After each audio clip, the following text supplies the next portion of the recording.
오늘은 주신 능력을 회복하는 교회가 되려면 이제 교회라는 것은 우리 성도들의 공동체잖아요. 그러니까 나도 포함되는 거죠. 주신 능력을 회복하는 성도, 그 교회 공동체가 되려면 우리가 어떻게 해야 되느냐. 그 변화산 산 사건 이후에 아랫마을에서는 이제 난리가 났습니다. 왜냐하면 제자들이 귀신을 못 쫓아내가지고 서기관들하고 뭐 하고 있었냐 하면 막 변론하고 있었대요.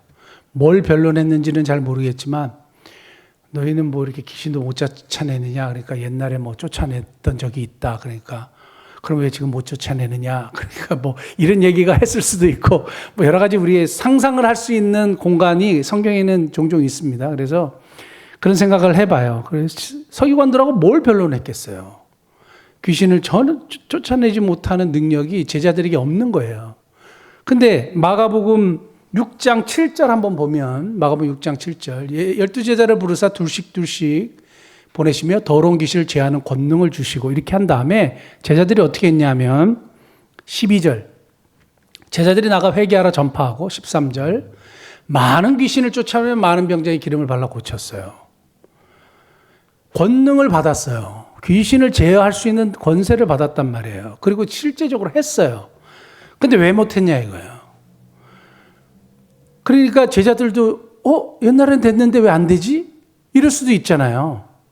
자기들도 놀라고 또 귀신도 안 나가니까 이게 어떻게 할 수 없는 상황이죠. 예전에 이제 교회에서도 이러한 역사가 막 일어났는데 지금 교회에서는 역사가 잘 안 일어나잖아요. 역사가 잘 안 일어난단 말이에요. 오히려 옛날에는 말도 안 되는 행동을 했던 목사님들 씩씩하는 이런 목사님 통해서 귀신이 진짜 나가는 그런 역사도 있고 막 그랬단 말이에요. 근데 오히려 지금은 더 성경적이고 더 뭐 그렇다고 하는데 그런 역사가 안 일어나니까. 그래서 보통 이제 이 말씀을 보면서 이게 능력을 상실한 교회에 대한 하나님의 말씀이 아니냐 하고 적용을 가장 많이 합니다. 능력을 상실한 성도, 능력을 상실한 그리스도인, 능력을 상실한 교회 이렇게 이야기하죠. 근데 이미 교회에 과거로부터 하나님이 그 교회에 능력을 부여하시고 권세를 부여하셨어요. 교회를 통해서 하나님의 뜻을 이루시거든요. 교회 공동체를 통해서 하나님의 뜻을 이루시기 때문에 교회는 이미 능력을 하나님이 주셨는데 그걸 상실해 버렸죠. 그러면 이거를 회복하려면 어떻게 되느냐? 오늘 본문을 통해서 저에게도 그렇고 우리 교회에도 그렇고 그걸 회복하려면 이렇게 해야 되겠구나 하는 것을 발견하게 됩니다. 본문 말씀 보면 변론하는 제자들이 등장하고요. 그러니까 힘을 상실했죠. 근데 여전히 문제가 해결되지 못한 고통받는 아이와 고통받는 아이를 둔 아버지가 등장합니다. 여전히 문제가 있고 고통하고 소리 지르고 어려움을 호소하는 사람들이 존재해 있고요. 그 다음에 능력을 상실한 제자들은 자기들만 능력을 상실한 게 아니라 어디까지 영향을 미치냐면 이 아버지가 예수님을 좀 신뢰하지를 못하는 거죠. 오늘 본문 말씀 보면 제자들에게 데리고 왔는데 못 고친다고 하니까 예수님에 대한 신뢰가 이렇게 많이 떨어진 것을 좀 뭔가 할 수 있으면 좀 도와달라고 이렇게 얘기하는 겁니다. 뭔가 하실 수 있으면 좀 도와달라. 이게 다른 사람들은 그냥 완전히 납작 엎드려갖고 예수님이 모든 거 할 수 있다고 이렇게 믿는 반면에 제자들 때문에 예수님이 할 수 있을까? 뭐 이런 생각을 하게 되는 거죠. 사실은 능력을 상실한 교회와 아무 능력을 발휘하지 못하는 그리스도인들 때문에 하나님의 영광이 땅바닥에 떨어지는 경우가 있고 예수님에 대한 신뢰가 점점 떨어지죠. 누구 때문에요? 우리 때문에요. 능력을 상실한 우리 때문에. 그러니까 우리들도 능력을 회복해야 되고 우리들이 능력을 회복하면 교회 공동체가 자연스럽게 능력을 회복하게 되겠죠. 그래서 오늘 간단하게 3가지 말씀드리려고 하는데 그런 주신 능력을 회복하려면 어떻게 해야 되느냐. 첫째는 변론에서 사람에게로예요. 제자들은 과거에 그냥 매여 있었던 것 같아요. 과거의 경험, 과거에는 쫓아냈는데 지금 못 쫓아내잖아요. 과거의 경험만 이야기하는 사람들이 있습니다.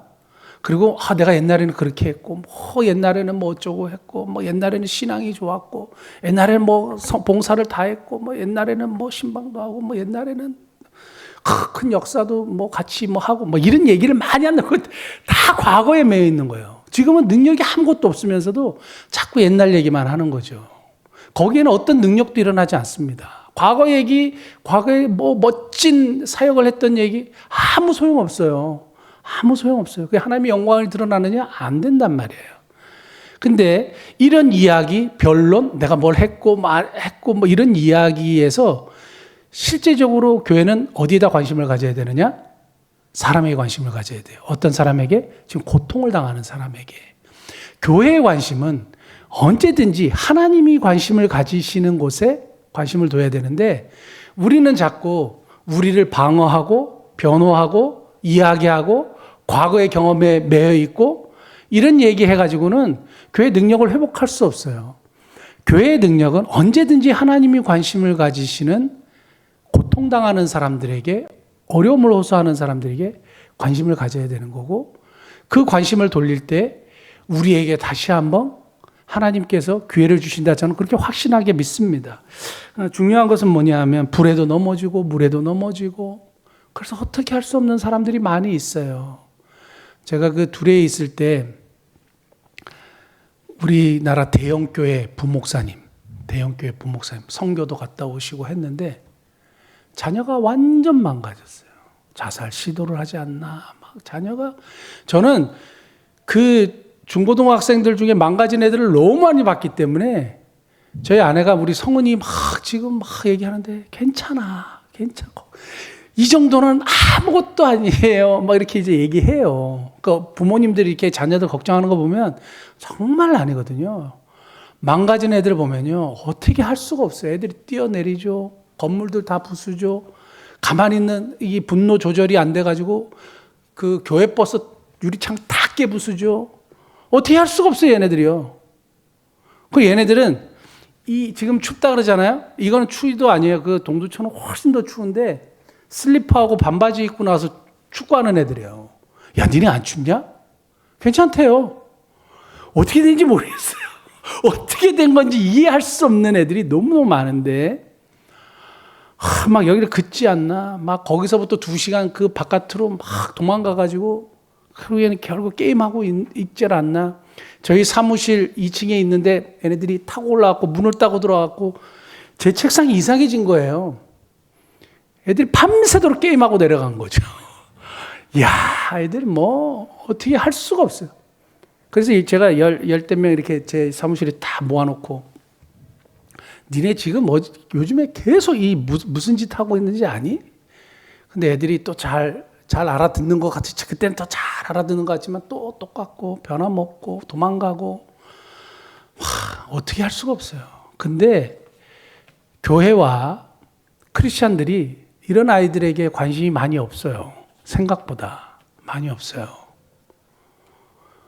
관심을 가져야 되죠. 우리 장애인들에게도 관심을 가져야 되고 교회는 언제든지 하나님이 관심을 두는 사람들에게 관심을 가져야 되고 그래서 우리가 절기연금이나 이런 것들을 이렇게 막 흘려보내고 하는데 그 너무 중요한 일이죠. 그게 제가 잠깐 생각을 하면서 제가 요즘에 생각하는 것 중에 하나는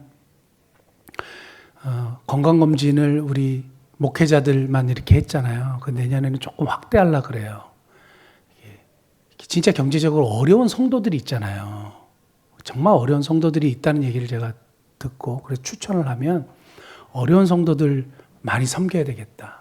목회자들은 종종 이렇게 어려운 교회 도와야지 하면서 이런 일들이 있는데 성도들은 그런 일들이 많이 없잖아요. 항상 제가 그런 걸 봤는데 그 성도들은 오히려 소외되는 거죠. 목회자들은 소외가 안 되고 성도들은 소외되는 경우가 있으니까 우리 목회자들하고 성도들하고 같이 섬겨야 되겠다 이런 생각을 하게 돼서 그분들도 이렇게 추천을 받으면 묻지도 따지지도 않고 노 퀘션이에요. 건강검진 시켜드리고 하면 좋겠다 이런 생각하고 있고 우리 장애인 선교센터 태국에 지금 하는 거 계속 추진하고 있습니다. 추진하고 있는데 법인 세우는 거부터 시작해서 이렇게 사람을 돕는데 복잡해요.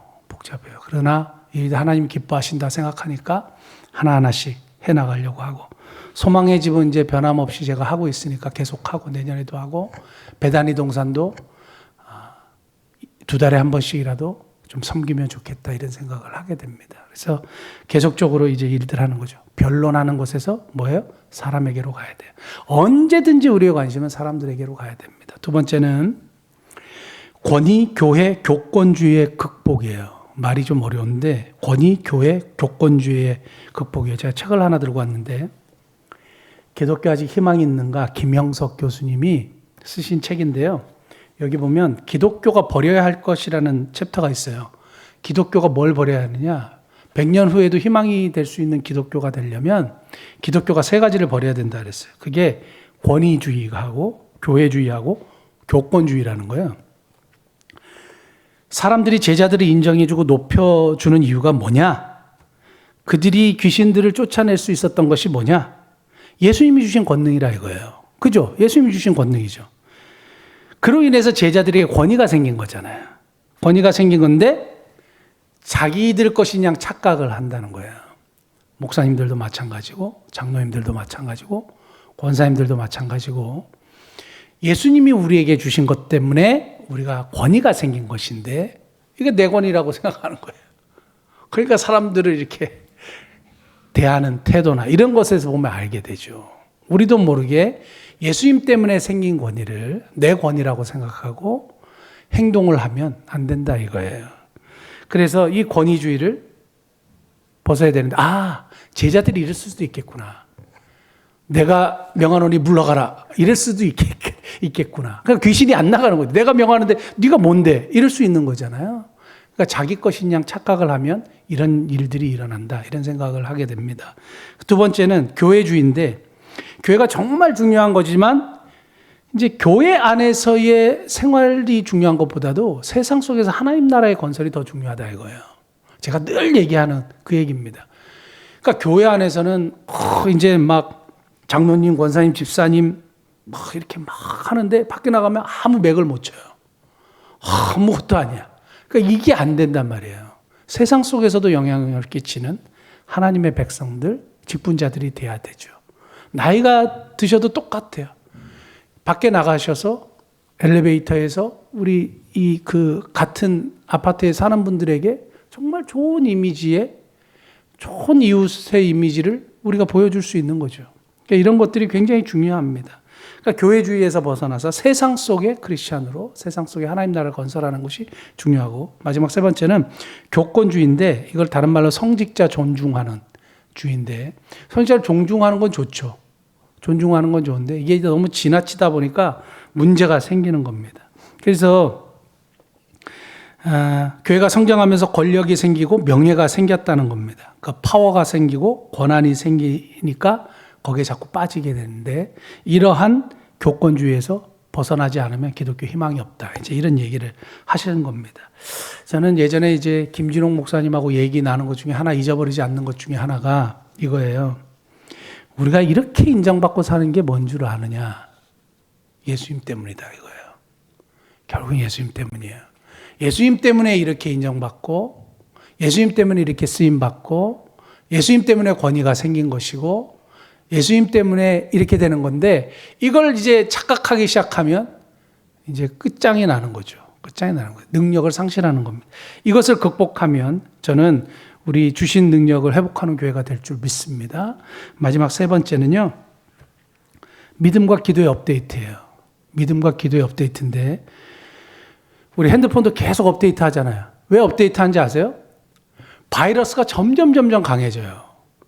그래서 지금 보안 업체들이 계속 이렇게 업그레이드 시키고 해킹하는 기술도 점점 높아지니까 이걸 방어하는 기술이 또 점점 높아져요. 그러니까 옛날 걸로는 안 되는 거죠. 오늘 본문 말씀 보면 기도 외에는 다른 것을 이런 종류가 나갈 수 없다 그랬죠. 이런 종류가 뭐예요? 이런 귀신들의 종류예요. 업그레이드된 귀신을 옛날 스타일로는 안 된다 이거예요. 그러니까 기도를 통해서 기도가 업그레이드 돼야 되죠. 방어하는 능력이 업그레이드 되죠. 믿음이 업그레이드 돼야 되죠. 병행구절인 마태복음에 보면 우리가 왜 귀신을 못 쫓아냈습니까 예수님? 그랬더니 너희들이 믿음이 적은 용거라 이렇게 얘기했어요. 믿음이 적은 용건데 겨자씨 하늘 만한 믿음이 있으면 쫓아낼 수 있다 그랬어요. 근데 이 겨자씨는 뭐예요? 자라나죠. 믿음도 자라나는 거예요. 믿음도 점점 자라나는 것이에요. 기도도 마찬가지로 자꾸 업데이트되고 능력을 점점 키워가야지 옛날에 했던 것으로는 안 되는 거죠. 사탄도 이렇게 사회가 발전할수록 사람들을 공략하는 방식이 옛날하고 똑같을까요? 달라질까요? 당연히 다르겠죠. 고도화되죠. 그러니까 우리도 그냥 이렇게 맹 놓고 가만히 있다가 옛날 생각하고 뭐 그러면 아무것도 안 되는 거예요. 그래서 우리의 기도와 믿음이 계속 업그레이드 돼야 돼요. 업그레이드 돼야 되죠. 그래서 이러한 기도의 모임이, 기도의 자리가 정말 중요해요. 내 신앙과 내 믿음이 키워가는 자리이기 때문에 그래요. 사탄은 언제든지 예배의 자리를 떠나게 합니다. 기도의 자리를 떠나게 합니다. 그래서 우리의 기도가, 우리의 믿음이 업그레이드 되지 않도록, 못하도록 자꾸 방해하죠. 중요한 건 뭐냐 하면 이런 기도의 자리와 예배의 자리가 너무너무 소중한데 사람들은 그것을 자꾸 이해하지를 못해요.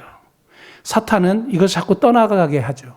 중요한 것은 우리의 기도와 믿음이 업그레이드 돼가지고 정말로 놀라우신 하나님이 주신 능력을 회복하는 성도와 교회 되기를 원하는데, 야고보서 5장 15절만 한번 볼까요? 믿음의 기도는 뭐예요? 병든 자를 구원한다. 무슨 기도? 믿음의 기도예요.